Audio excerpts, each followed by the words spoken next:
Bonsoir à toutes et à tous, c'est les 20h, vous êtes nombreux pour nous suivre. Dans l'actualité ce soir, c'est pas franchi vers un accord de paix entre la RDC et l'agresseur rwandais.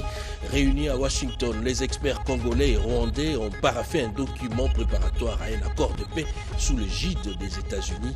Que dit ces documents et quel est le niveau de l'engagement ou encore d'implication des acteurs? Les détails à suivre dans un instant dans ce journal. La dialyse, seule manière de survie sous les tropiques des malades souffrant d'insuffisance rénale. Traitement qui impacte durement sur le moins nanti. 300 machines de dialyse arrivent à Kinshasa. Les patients croisent les doigts et s'attendent déjà à une baisse des prix. Une bonne nouvelle à découvrir également dans un instant dans ce journal. Bienvenue à tous, ce n'est pas encore la fumée blanche, mais il s'agit ici d'un pas important franchi vers la fin de l'occupation rwandaise dans la partie est du pays. Les experts de deux pays réunis à Washington ont paraphé un document, un préaccord vers une éventuelle paix durable dans le Grand Lac. Que dit réellement ce préaccord et quel est le niveau d'engagement ou encore d'implication des acteurs sur le terrain? Edith Chala nous en dit un peu plus. La date est connue, ce sera le 27 juin. Les ministres des Affaires étrangères de la République démocratique du Congo et du Rwanda signeront l'accord de paix dans le draft, élaboré sous les auspices de Massad Boulos, conseiller du président américain pour l'Afrique, a été rendu public mercredi. Des discussions entre experts de Kinshasa et de Kigali ont produit ces documents dont la substance transparaît dans le communiqué publié par le département d'État américain. Reposant sur l'accord de principe signé en avril dernier, le document soutient le respect de l'intégrité territoriale de chaque pays et prévoit l'arrêt des hostilités. La présence du Qatar à Washington témoigne de la jonction de ces deux processus, Doha et Washington. Dans ce communiqué, il y a des dispositions sur le désengagement, le désarmement et l'intégration conditionnelle des groupes armés non étatiques. À bien y regarder, la République démocratique du Congo a encore une fois de plus réussi à faire triompher ses positions. Aucun groupe armé non étatique ne s'émancipera au-dessus du processus de Nairobi et aucun criminel n'échappera à la rigueur de la justice. La substance de ce préaccord n'envisage aucune résistance au désarmement lorsque sera venu le moment. Y penser évoquerait tout simplement la neutralisation. Le cantonnement sera la seule issue possible parce qu'il fera partie des conditions bien sûr. Tout est fait prêt pour que la RDC occupe la présidence rotative de la conférence internationale sur la région des Grands Lacs. La première ministre Judith Souminoa a reçu en audience les secrétaires exécutifs de la CIRGL, Joao Samuel Kaolo, en mission à Kinshasa. Ces derniers étaient à la tête d'une délégation pour évoquer des questions liées justement aux préparatifs de ces grands rendez-vous sous-régional. On va y revenir avec plus de détails dans nos prochaines éditions. C'est une bonne nouvelle. La RDC est éligible pour le Fonds de consolidation pour la paix des Nations Unies à travers les programmes de désarmement, démobilisation, relèvement communautaire et stabilisation. On en parle avec Peggy Mukunda. Le programme de désarmement, démobilisation, relèvement communautaire et stabilisation PDDRCS est désormais éligible pour bénéficier pendant 5 ans les fonds pour la consolidation de la paix, structure des Nations Unies. Cette nouvelle a été annoncée lors de l'audience que le coordonnateur national du PDDRCS, Jean-Didier Désiré Tangatita, a accordé à la coordinatrice du PBF à son bureau de travail. Et on a bien échangé pour comprendre comment aussi les interventions du PBF sont en alignement avec les 5 piliers du PDDRCS. Les projets prioritaires du PDDRCS devront répondre aux besoins de la communauté, le cadre de développement et de la consolidation de la paix. Dans le contexte, on a eu l'opportunité aujourd'hui de rencontrer Madame la coordonnatrice de PBF, que je remercie pour la disponibilité, avec notre chef de division unique au ministère du Plan et l'ensemble de son équipe, qui nous ont expliqué les contours autour de ces fonds et de quelle manière on peut tirer grand profit de ces fonds pour l'intérêt de la République démocratique du Congo. Le PBF est la centralité de projets éligibles au financement des contributions des États membres du Conseil de sécurité des Nations Unies. Où en est-on avec les travaux de construction du port en eau profonde de Banana dans le Congo central? Le vice-premier ministre, ministre des Transports et Voies des Communications, Jean-Pierre Bemba Gombo, a échangé avec une délégation de l'entreprise DP World. D'autres précisions dans ses commentaires de Paulette Lomba. Lors de cette réunion de travail, le directeur général de DP World RDC, Georges Rico, a affirmé que la première phase de travaux de construction du port en eau profonde de Banana a été menée avec succès, notamment le dragage initial du site. Les ports, dont la livraison est prévue d'ici 18 à 20 mois, permettra l'accueil de navires de grande taille avec un quai de 600 mètres, un tirant d'eau de 18 mètres et une capacité de manutention de conteneurs d'environ 4 500 000 conteneurs. Les installations seront dotées de dernières technologies portuaires. Nous avons effectivement complété la première phase des travaux de dragage avec grand succès et nous avons fait un état des lieux des prochaines étapes pour les prochains 6 à 12 mois à son Excellence le vice-premier ministre. Donc tout est en ordre et nous espérons délivrer ce projet le plus rapidement possible. Donc là, les prochaines étapes principales sont, on va démarrer les travaux de dragage avec une deuxième drague qui va venir sur le site dans les prochains 30 à 40 jours. Donc c'est une drague qui est en cours d'importation et nous avons également le constructeur qui commence toutes les importations des équipements pour les grands travaux du port en eau profonde de Banana. Ces projets majeurs s'inscrivent dans la vision du président Félix Tshisekedi, chef de l'État, pour faire de la RDC un acteur clé du commerce maritime régional et mondial. C'était plutôt Gaëtan Magalano et non Paulette Lomba comme annoncé dans ces reportages. À suivre après ce journal, une page spéciale sur l'échange des titres fonciers dans la mise en œuvre du port sec avec la Tanzanie. Le vice-premier ministre, ministre des Transports et Voies de Communication, en a discuté avec son homologue tanzanien. On va y revenir juste après ce journal. Un peu chanceux, oui, les premiers requérants ont reçu leur nouveau passeport. Direction les centres des captures de Kinshasa pour s'en rendre compte. Edith Chala.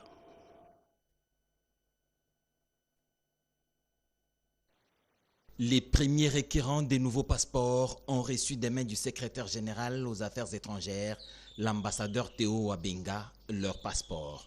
Un peu plus de 3 semaines après le lancement par le président de la République Félix-Antoine Tshisekedi, et selon les premiers enregistrements sur le site www.passeport-gouv.cd, la machine est totalement mise en mouvement.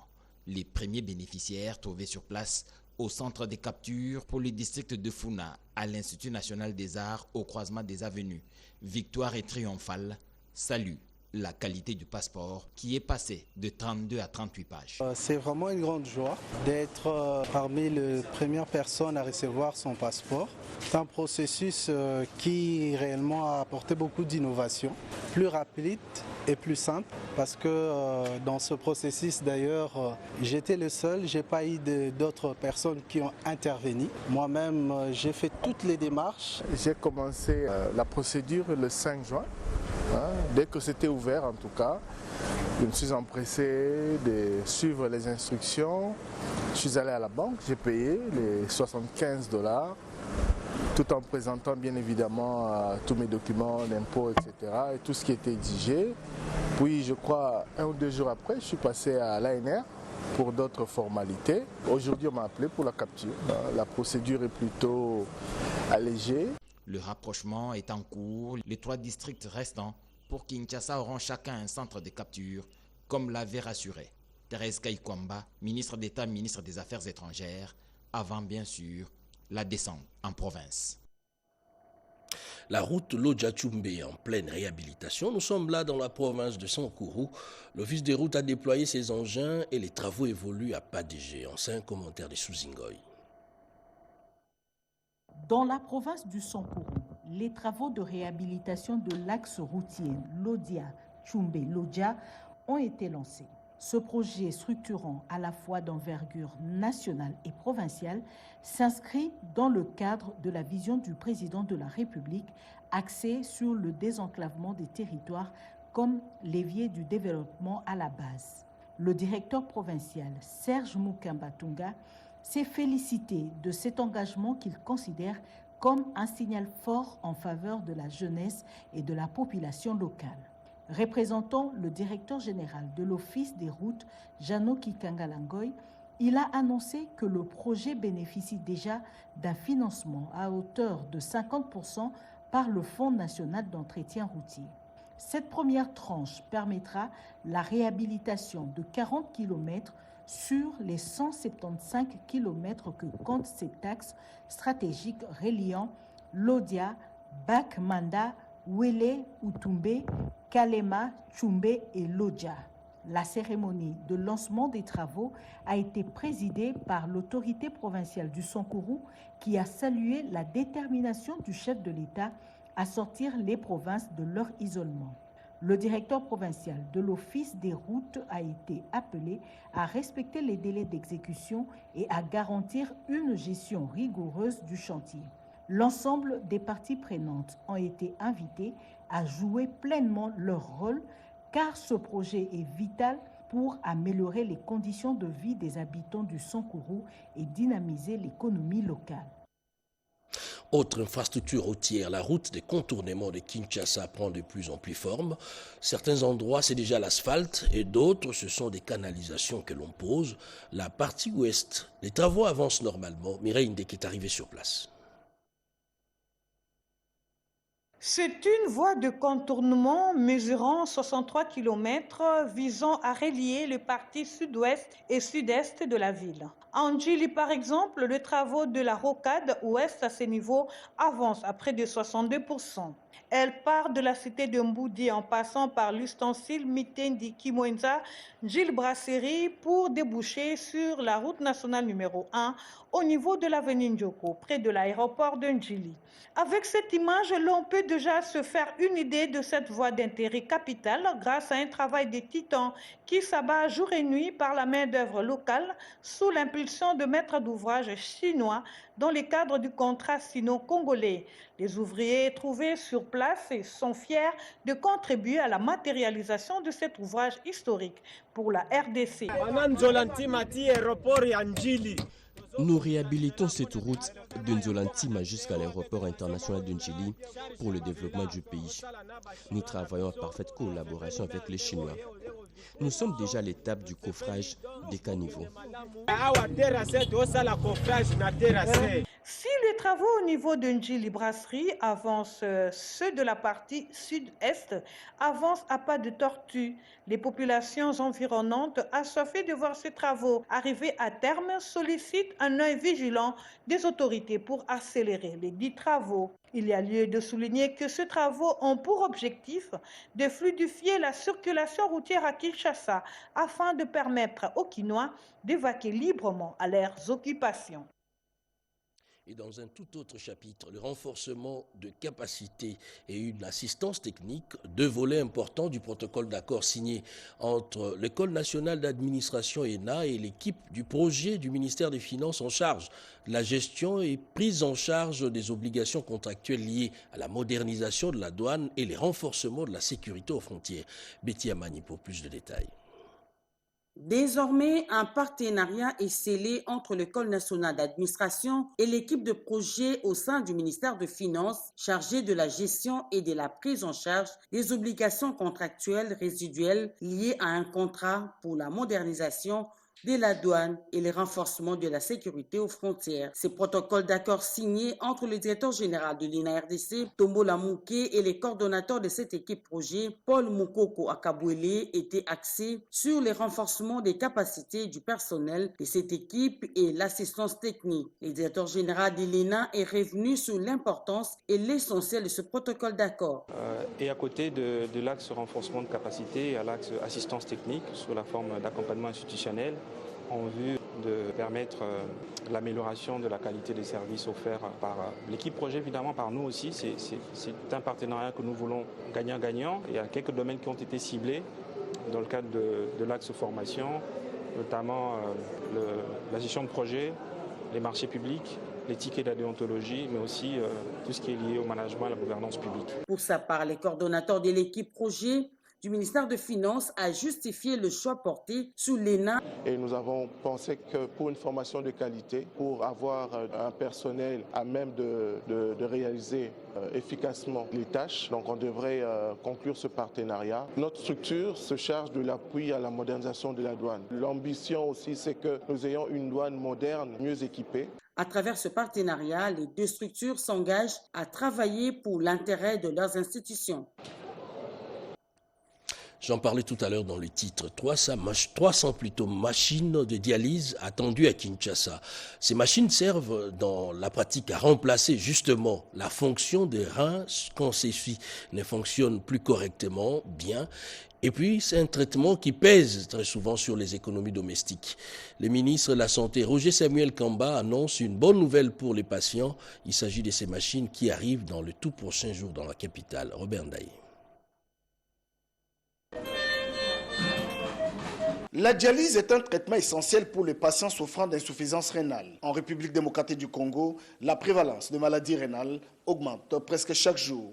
Le nombre de centres de dialyse est limité. L'approvisionnement en matériel médical de qualité est un défi constant. Pour le ministre de la Santé publique, Dr Samuel Roger Kamba, qui annonce l'arrivée de 300 machines de dialyse, une innovation dans le cadre de la couverture santé universelle. Ajouté à cela, 60 centres de santé mobiles équipés de la radiographie et l'échographie.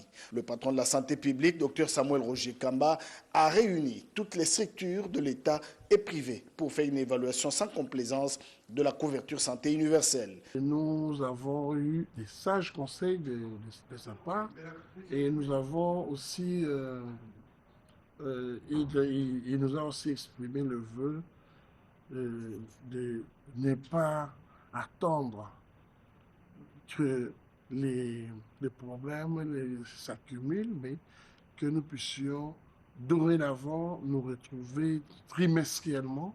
2 ans après, les signaux sont positifs. On a pris en charge, au total, en 15 mois, plus de 2 millions de mamans enceintes. Ça veut dire 2 millions de nouveau-nés aussi. Et parmi ces nouveau-nés, il y a plus de 50 000 qui ont eu besoin de soins de nouveau-nés, donc qui étaient malades. Nous les avons aussi pris en charge. Le taux de la mortalité est passé de 22% sur 1000 naissances à 18%. Et ces communiqués du ministère de l'Intérieur, Sécurité, Décentralisation et Affaires coutumières, conformément aux ordres de mission et instructions de son Excellence, Monsieur le Vice-Premier ministre, ministre de l'Intérieur, Sécurité, Décentralisation et Affaires coutumières, la Commission nationale de contrôle des armes légères et des petits calibres et des réductions de la violence armée, il s'agit des CNCALPC en sigle, informe le public qu'elle procède aux opérations de contrôle des armes légères et des petits calibres. Ainsi, au regard de la situation sécuritaire qui traverse les pays actuellement et suivant les dispositions de points 1 et 2 de la note circulaire du 26 juin 2023, tous les détenteurs et détentrices d'armes à feu d'autodéfense, des chasses et des sports sont priés de passer au bureau de la CNCALPC sur le bâtiment administratif Paul Panda Farnana, LA, 6 croisement Sayo et boulevard Triomphal, ex-Tembe-Natembe, Kinshasa, Lingwala, pour le contrôle de leurs armes. Cette mesure a pour objectif de réduire sensiblement les cas de violence armée. Par conséquent, durant le contrôle incessant, tous les récalcitrants seront passibles de sanctions conformément aux dispositions prévues par la loi et les textes réglementaires en la matière. Fait à Kinshasa le 17 juin 2025 pour le directeur de cabinet à mission Kumbi Wankumbi Eli, directeur des cabinets adjoints. Le sport, pas dans la pratique, mais aussi dans ses infrastructures. Eh bien, les échéances sportives internationales s'annoncent. Il faut donc apprêter les stades de Martyrs. Le ministre des Sports, Didier Boudimbu, a visité ces complexes omnisports. C'est un commentaire d'Ndolo Demassou. Soucieux de la prise en charge salubre du stade des Martyrs, le ministre des Sports et Loisirs, maître Didier Boudimbu, a fait une descente surprise dans l'après-midi de ce jeudi 19 juin. Rejoint à l'entrée du complexe omnisport du stade des Martyrs par son gestionnaire Dadou Itambe, maître Didier Boudimbu s'est intéressé aux travaux de ses jardiniers avec qui il a échangé quelques mots. Sous un soleil piquant, Le ministre des Sports, rejoint cette fois par certains membres de son cabinet, a fait la ronde du stade. Question pour lui de s'enquérir de l'état actuel des installations de ce temple du football congolais, notamment les tribunes. Maître Boudimbo a insisté pour qu'on lui ouvre les installations hygiéniques dont la prise en charge est quasi satisfaisante. Il y a une certaine maintenance, mais il y a des endroits où on doit encore rectifier le tir parce que comme on reçoit un grand match au mois de septembre, on aimerait que tout soit bien en fait. Aujourd'hui, si le Congo est qualifié pour la Coupe du Monde, c'est la fierté de tous les Congolais, même ceux qui sont dans les zones occupées. Parce que le football est fédérateur, le football nous rassemble tous. Mais nous voyons qu'il y en a qui veulent que nous puissions perdre l'homologation, il y en a qui prient même que nous puissions perdre ces matchs et qu'on ne soit pas qualifiés au mondial. Mais bon, je veux leur dire peine perdue, ils ont déjà échoué en avance, on sera qualifiés, on va maintenir les infrastructures, il y a des travaux qui vont se faire très bientôt. Et peut-être d'ici 2 semaines, on va fermer le stade pour donner lieu aux travaux qu'il faut, de façon à ce qu'au mois de septembre, on ait un stade digne de ce nom, encore plus beau, encore plus flamboyant, à l'image de notre Grand Congo. La tribune presse a également reçu la visite de maître Didier Boudimbo, qui a ensuite été conduit à l'entrée 2 du stade des Martyrs, où la prise en charge d'une sécurité optimale de 7 en 7 est déjà effective. L'installation de ces rideaux métalliques s'avère plus que salutaire en vue de maintenir salubre l'enceinte du stade des Martyrs. Direction à présent le parc de la Salonga qui s'est vu doté d'un bateau. Et ce bateau, au-delà d'une simple croisière, va participer aux activités de conservation de la nature, mais aussi pour un accès à des zones difficiles de ces parcs plutôt. Chimène Dodo. La remise officielle du bateau Salonga marque un tournant essentiel dans le renforcement de capacités logistiques en faveur de la conservation du parc national de la Salonga.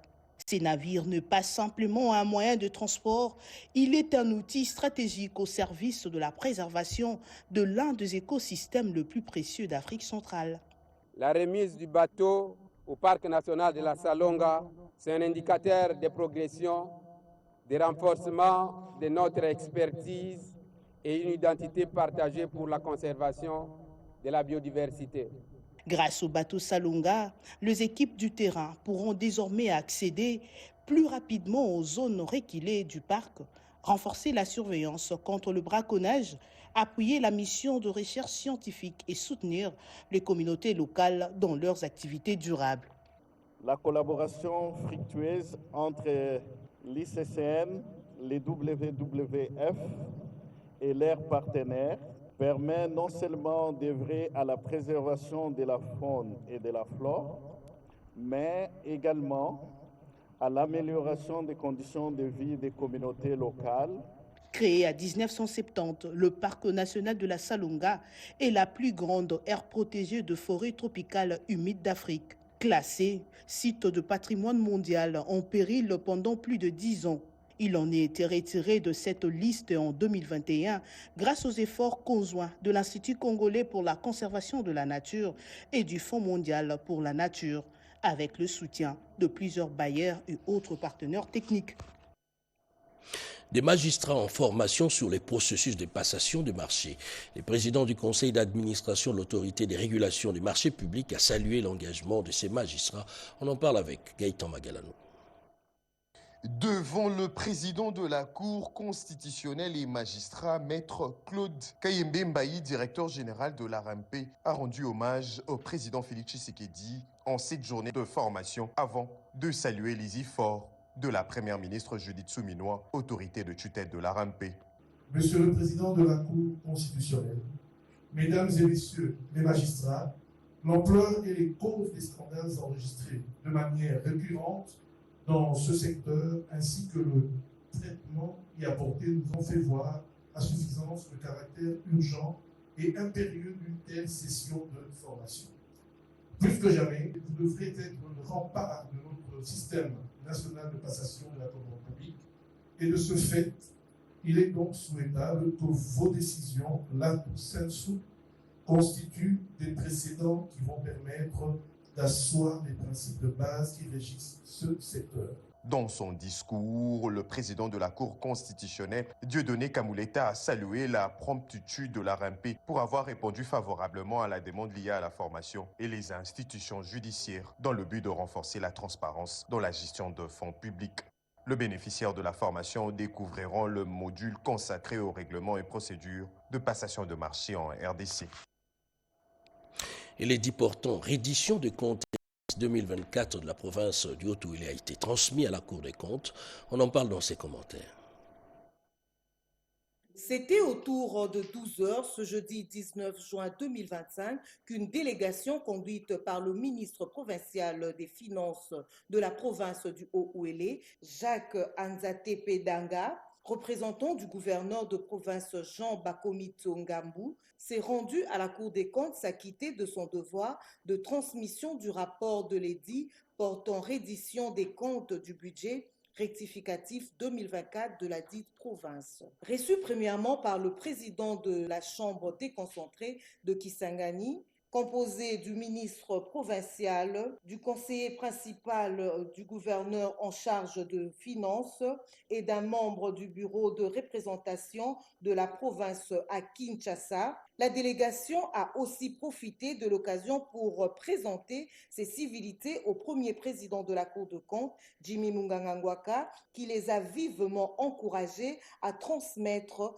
à temps réel les différents rapports à la Cour de comptes. Ici au niveau des cours des comptes, pour déposer les rapports de la réduction des comptes pour l'exercice budgétaire 2024 pour les comptes de la province de Haut-Uélé, la province qui est dirigée par son Excellence Monsieur le Gouverneur Jean Bakomi Tsongambu. Nous avons déposé les rapports et nous avons également eu un échange très précieux avec le Premier Président. Soulignons que la province du Haut-Uélé fait partie des provinces qui s'acquittent régulièrement de ses devoirs de transmission de rapports auprès de la Cour des comptes. Un retour à la maison. Les motocyclistes frondeurs de l'UDPS reviennent à la raison. Ils sont allés à la rencontre du secrétaire général de l'UDPS et président intérimaire, Augustin Kabouya. Alain Bika était sur place. Après avoir été menés dans une voie sans issue par certains cadres frondeurs, ces motocyclistes et membres de l'UDPS, ville de Kinshasa, ont signé leur retour au Bercail pour réitérer leur soutien au chef de l'État Félix Antoine Tshisekedi Tshilombo et à leur président intérimaire de l'UDPS, Augustin Kabouya. Ces enfants produits de l'UDPS ont fait le mea culpa à celui qui incarne la légalité au sein de leur parti. À l'occasion, ils ont sollicité l'implication de ces derniers dans la lutte contre la tracasserie dont ils sont victimes dans la capitale. Le national des motocyclistes et mobilisateurs vous assure d'être toujours derrière vos idéologies et orientations à tout moment. Les motocyclistes sollicitent votre implication en tant qu'élus du peuple pour leur cause. Car nous constatons une tracasserie énorme dans la ville province de Kinshasa. Un bon chef des troupes, l'élu de Mwamba a prêché l'amour, le pardon, la réconciliation et l'unité au sein du parti pour soutenir les efforts du chef de l'État afin que la paix revienne dans la partie orientale du pays. Le secrétaire général de l'UDPS les a également exhortés à collaborer et à accompagner les services de sécurité pour dénoncer tout ce qui perturbe la quiétude des paisibles citoyens dans la ville de Kinshasa. Chaque motocycliste doit jouer le rôle de l'agent de renseignement pour permettre aux autorités de mettre hors état de nuire ces inciviques qui s'illustrent par les braquages ces derniers temps dans la ville de Kinshasa, a-t-il insisté. Et voilà, c'est la fin de ce journal coordonné par Mireille Ndeke sous la supervision éditoriale de Jacques Kabouaba, à la réalisation Yolande Voka, rédigé par Nana Mouzazebo, mixage vidéo Jonathan Moubalama, et puis à la prise des vues d'Éric Silimou, au son Liévin Yoba. Merci de l'avoir suivi d'une manière générale. L'info continue sur nos plateformes YouTube, Facebook et rtnc.cd. Excellent suite des programmes sur nos antennes. Bonsoir chez vous.